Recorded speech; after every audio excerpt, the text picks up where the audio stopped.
In this video, I'm going to show you how you can easily add widgets on your iPhone. Be sure to watch the video to the very end so you don't make any mistakes, and of course do not forget to like this video and subscribe to my channel. Thanks guys.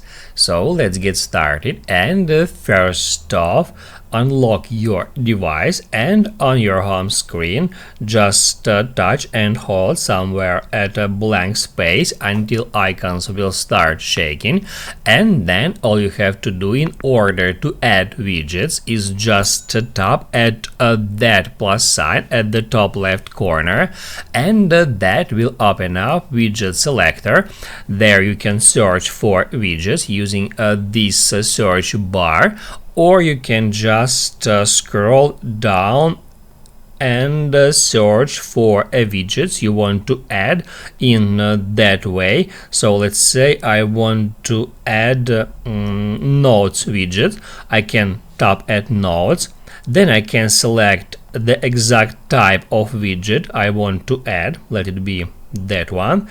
Then I can tap at add widget, and what that will do, that will immediately place this widget on my home screen.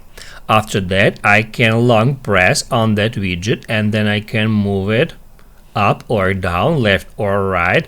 Also I can drag it to the right or left edge, and in that way I can move it to another home screen, just like that. And once you find the position where you want to place that widget, just lift off your finger and then hit at done. Also you can configure some widgets.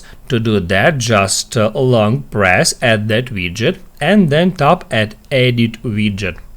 In Notes widget, we can change the folder that will be displayed on our home screen. To do that, just tap at Notes, and then you will be able to select different folder, and then your changes will be saved once you tap somewhere on your home screen. That's how you can easily add widgets on your iPhone. Now you can write down in the comments below if you have any questions about that tutorial. Hit the like button if you liked that video, and see you in the next one.